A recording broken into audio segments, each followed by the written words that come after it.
Hi everyone, welcome back to my channel.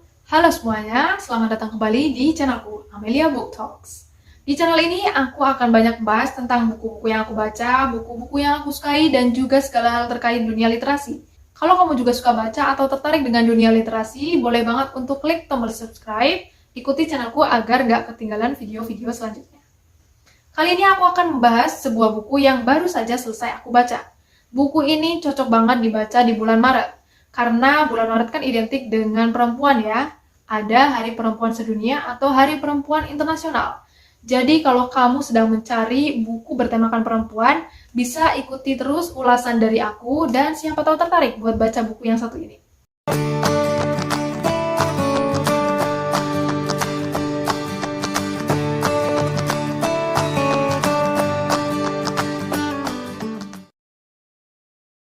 Buku ini ditulis oleh salah satu penulis perempuan dari Indonesia.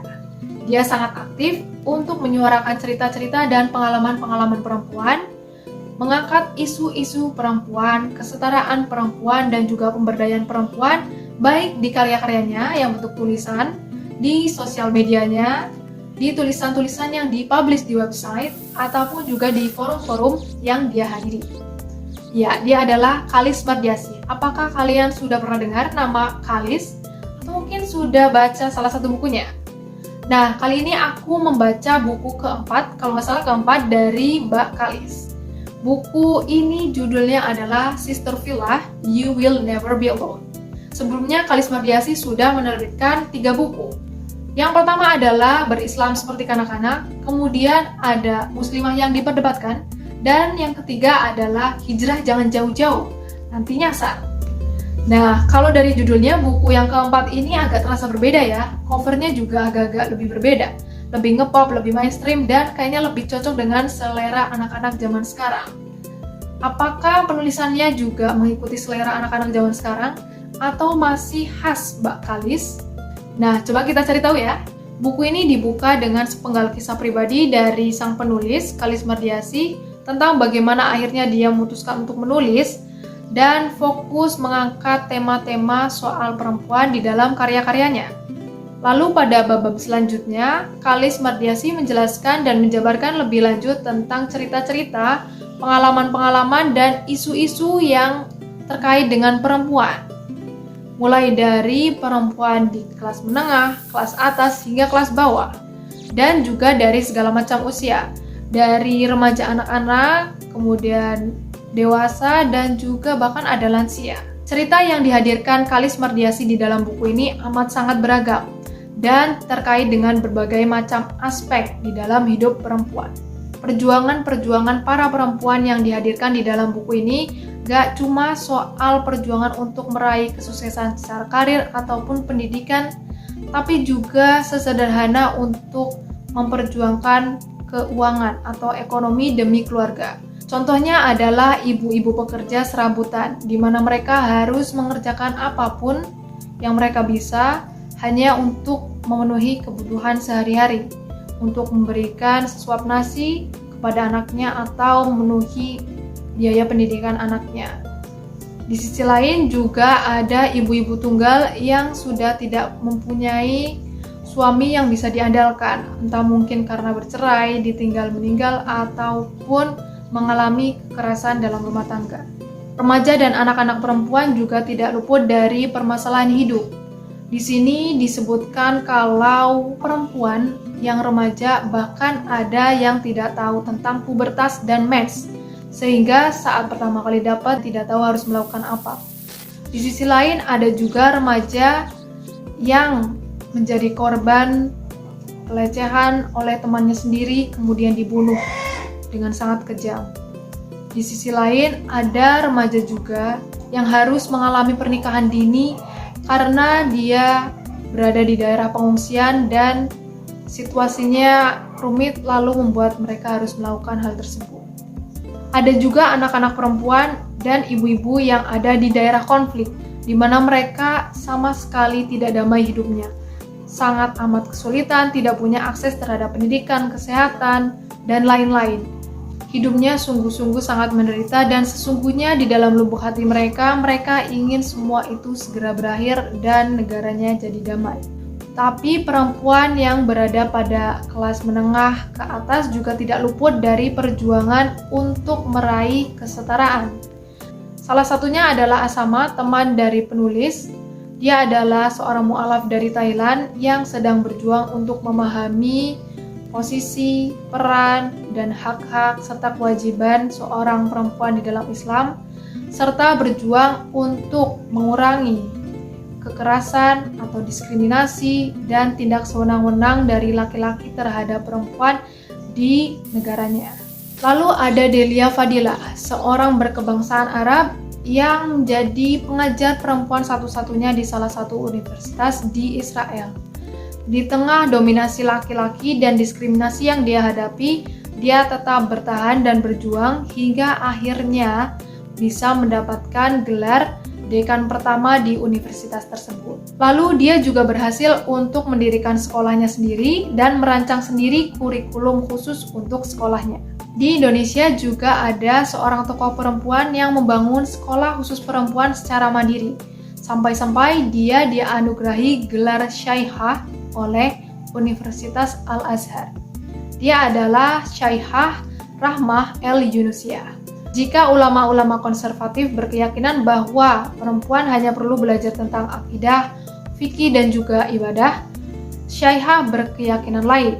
Menurut Syaikhah, perempuan juga harus mengerti tentang ilmu kejiwaan, ilmu kesehatan, ilmu kriminologi, sosiologi, dan juga politik. Isu lain yang tidak kalah penting yang dibahas oleh Kalis di dalam buku ini adalah tentang pandangan masyarakat terhadap perempuan. Apakah kalian sering mendengar narasi-narasi seperti ini? Perempuan itu tidak layak jadi pemimpin. Perempuan itu harusnya di rumah saja. Perempuan itu gak usah sekolah tinggi-tinggi. Perempuan itu mau setinggi apapun pendidikannya, mau sehebat apapun kemampuannya, karir terbaiknya adalah di rumah mengurus suami dan anak-anak. Perempuan itu sumber fitnah, sumber maksiat, wajib tutup aurat. Perempuan itu harus bersikap lemah lembut, menjauhi dan menghindari pandangan laki-laki. Perempuan itu tidak butuh kesetaraan, mereka cuma butuh dimuliakan. Perempuan itu kalau dandan dibilang genit, perempuan itu tukang gosip. Perempuan itu kalau pulang malam, berarti dia nakal. Perempuan itu kalau belum nikah-nikah, ya perawan tua. Perempuan itu kalau belum punya anak, gak subur, belum benar-benar jadi wanita. Perempuan itu setelah menikah, tubuhnya bukan sepenuhnya miliknya lagi. Jadi perempuan gak usah banyak ngomong, nanti laki-laki pada takut. Dari berbagai macam narasi yang aku sebutkan tadi, serta narasi-narasi lain yang berkembang di masyarakat, kita bisa melihat bahwa perempuan masih dipandang sebelah mata, masih dipandang sebagai subjek sekunder atau subjek yang di bawah atau lebih rendah daripada laki-laki. Bahkan tidak jarang menjadi objek. Sudah tidak asing kan laki-laki sering membuat candaan tentang tubuh wanita, terutama di bagian-bagian tertentu. Dan itu sangat amat merendahkan wanita. Kemuliaan atau nilai dari seorang perempuan benar-benar tampak pasif. Sangat amat membutuhkan validasi atau penilaian orang lain di sekitar mereka, seperti suami, mertua, anak, ataupun orang tua. Tidak bisakah perempuan mendapatkan nilai atau kemuliaan dari dalam dirinya sendiri? Padahal tidak semua perempuan hidup dalam kondisi layak, berkecukupan, dan memiliki privilege atau kemewahan seperti keluarga yang suportif, lengkap, ataupun harmonis. Banyak perempuan atau wanita di luar sana yang bahkan untuk mencukupi kehidupan sehari-hari saja kesulitan. Apalagi untuk mendapatkan akses pendidikan, untuk mendapatkan akses kesehatan, untuk belajar ilmu-ilmu agama dengan para guru-guru yang terpercaya. Mereka tidak punya kemewahan semacam itu. Jadi apakah masih relevan untuk menilai seorang perempuan hanya berdasarkan dari tampilan fisik saja atau perilaku yang tampak di muka umum? Padahal ada banyak hal yang terjadi di belakang layar yang kita tidak tahu, perjuangan-perjuangan seperti apa yang sudah dilalui oleh perempuan-perempuan tersebut untuk bertahan hidup dan mempertahankan keimanannya. Ini adalah buku pertama yang aku baca dari Mbak Kalis. Meskipun aku sudah sering baca tulisan-tulisannya di Mojok ataupun di Instagram, tapi buku ini tetap terasa baru, banyak informasi-informasi yang aku nggak tahu dan banyak realita-realita yang ternyata lebih menyesalkan daripada yang aku pikirkan. Di antaranya adalah tentang produk-produk hukum terkait perempuan. Ya, sebelumnya aku cuma kayak tahu sekilas doang. Akhirnya di buku ini aku benar-benar tahu detail produk-produk hukum atau kebijakan yang telah dibuat pemerintah untuk membantu kesetaraan perempuan. Lewat buku ini aku juga dibukakan matanya bahwa ternyata perempuan-perempuan di daerah konflik amat sangat menderita dan mereka sebenarnya ingin perdamaian, tapi mereka tidak punya daya sama sekali untuk mengubah keadaan. Selain itu di daerah bencana, di pengungsian terutama perempuan dan anak-anak ternyata rawan menjadi korban pelecehan dan juga pernikahan dini. Aku gak nyangka loh. Aku kira lagi bersedih, lagi berduka, gak sempet gitu mikir gituan. Tapi ternyata kenyataannya begitu pahit. Satu lagi pembahasan yang menarik buat aku adalah tentang otoritas tubuh. Karena otoritas tubuh ini kayaknya masih belum familiar ya, belum banyak dibahas. Dan di buku ini aku jadi ngeh gitu. Ternyata perempuan punya otoritas tubuh, dan setelah menikah ternyata kita bisa dan harus mengkomunikasikan tentang kebutuhan tubuh kita kepada pasangan. Ini benar-benar jadi insight yang baru dan bisa diterapkan di kemudian hari.